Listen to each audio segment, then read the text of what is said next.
Well, good morning, everyone. Welcome back to Morning Musings. My name is Don K. Preston. I'm the president of Preterist Research Institute of Ardmore, Oklahoma. And in response to some questions and requests by some of my viewers, trying to offer a few thoughts on Daniel chapter 7. I hope that what I'm able to offer will be helpful. And one of the things that I noted in the very first segment of this series is how Daniel's vision, he is living in the time of Belshazzar, the Babylonians, and he counts down 4 kingdoms, beginning with the Babylonian and going for 4 kingdoms. And it would be in the days of that 4th empire. Now, it's interesting to me, an objection has been noted that, well, from the time of Porphyry, the view has been taken that the 4th empire is the Grecian Empire. Well, most of the time that position has been taken by those who reject the inspiration of the Scripture. That view overlooks the fact that Jesus himself applies Daniel 7 not to the days of the Grecian Empire, but to his day, his coming in his day, the events of his day. But all of that aside, that 4th empire comes after the Grecian Empire. And in the days of that empire, now this is very, very critical. It would be in the days of that 4th empire, the little horn would arise, persecute the saints, and then judgment would be set. Take a look again at Daniel 7, 9 and following. I watched until thrones were put in place, and the Ancient of Days was seated. His garment was white as snow. Hair of his head was like pure wool. His throne was a fiery flame. Its wheels a burning fire. A fiery stream issued and came forth from before him.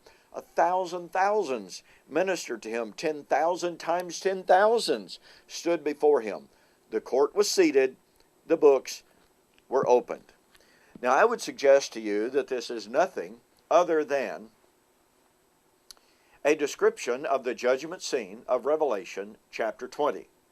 You know, in Revelation chapter 4, we have a vision of the throne of God and the thousands and thousands gathered around the throne there.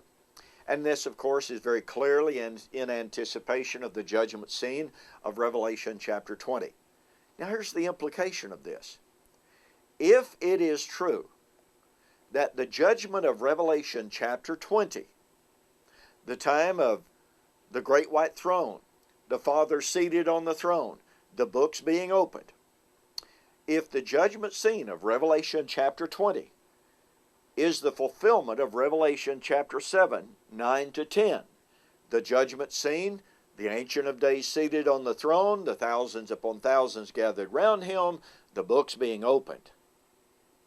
Okay. If it is true, the judgment of Revelation 20 is the judgment of Daniel 7, 9 to 10.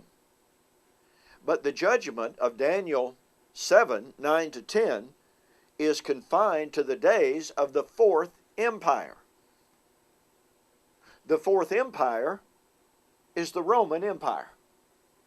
Therefore, no matter what else we may think, the great white throne judgment of Revelation chapter 20 is confined to the days of the Roman Empire. Now let me say this as kindly as I can. I know that my dispensational friends talk about a postponement theory, a gap theory, etc., in which the Roman Empire went out, but there will be a revived Roman Empire. Let me say this, and again, as kindly as I can. There is no biblical evidence, no biblical support, no biblical proof for the idea of a revived Roman Empire. In my book, Who is This Babylon?, I examine that doctrine to great extent. And so, once again, if the judgment of Revelation 20 is the judgment of Daniel chapter 7, then since the judgment of Daniel 7 is confined to the days of the Roman Empire, which was in existence in the 1st century, then the judgment of Revelation chapter 20 is confined to the days of the Roman Empire. Hey, thanks for joining me for this morning's Morning Musings. Oh, by the way, I wanted to share with you a relatively new book that I have found very, very helpful. It is by Sam Dawson.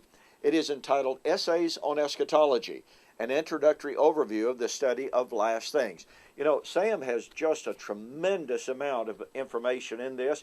He covers everything from time statements to the Olivet Discourse to 1 Corinthians 15 and life after death and what is hell and what have you.